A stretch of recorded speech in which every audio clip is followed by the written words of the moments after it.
anyone can come, especially young girls, ages 11 and up. All you have to do is just call Johanna Jones at 805-341-5735 and just tell her you're coming and show up, basically. It's August 13th at 1. And what are we going to find that day? Do they have to come with, are they providing boxing, or tell us what we're going to find that day? Definitely. So we're going to start off with a meet and greet. During that time, we'll also get the girls kind of set up with some gloves, hand wraps. It's a free event, but we do suggest a $5 donation just for those hand wraps. But that's totally optional, so if you can't afford it or anything like that, don't worry, show up. We just want you guys to come on out. After that meet and greet, we'll have an hour-long class. As I said before, run by Del Martin, and that's a hour-long class. And then we'll end up with a talk by Maureen.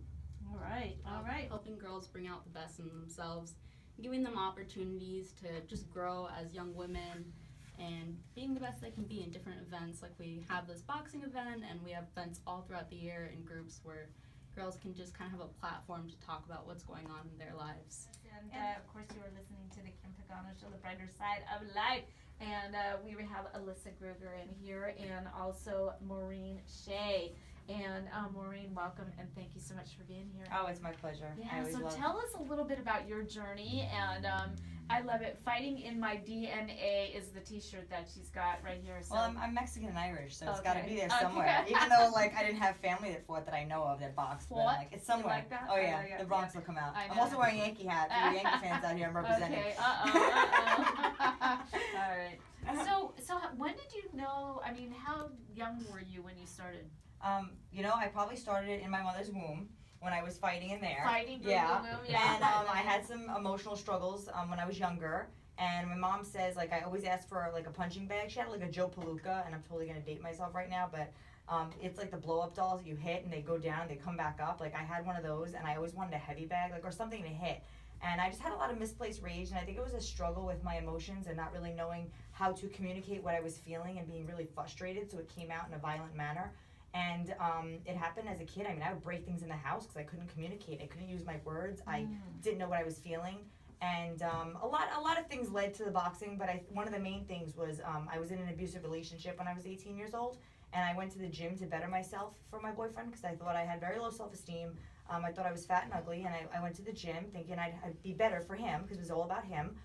Gave away my self-respect and my self-dignity, and then I went to the back, and there was a boxing ring, a boxing gym, and I was like, man, I can hit stuff and get all this out and feel good. And so I was curious, and one of the trainers came up to me, and I speak fluent Spanish, and there was mostly Latin men back there, so I was able to communicate. Not that they didn't speak English, but I was like, how am I going to fit in? I don't know how to box. I'm a female. I'm like, oh, but I'm Latin, so I can speak Spanish, and that'll get me in. And it did. It helped a lot. And Willie Soto, who I still talk to today, who's been a huge impact in my life, said, would you like to try? And I said, yeah. And he gave me his time. And I worked with him for about 6 months until I had to go on to find another gym because he was busy. And not that I wasn't taken seriously, I just think they didn't know what to do with me because female boxing was it wasn't popular at all. There was no females I could reach out to, which is a big reason why I love working with events like this, because I want to be accessible, and not just to other female athletes or boxers, but also to young girls, because I didn't have that growing up, or at least I didn't know it was available. So anytime there's an event that I can be a part of where it comes to the youth, men, more boys or girls, or empowering women, or even educating people on domestic violence, whether it's men or women, I'm all about it. And mental illness. I suffered from seasonal affective disorder, which is a type of depression, and ADHD, which is why I live out here. What is that you just did? It's called SAD, and it's seasonal affective disorder. Right. And so it's a type of depression. Okay.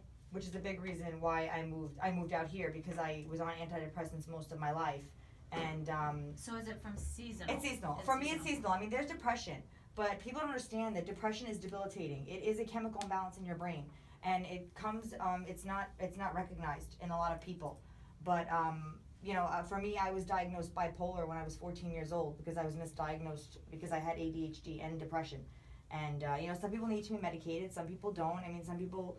It's just different. My father's also bipolar, so it runs in my family, and so it's been something I've been really passionate about speaking about and educating people on. Right.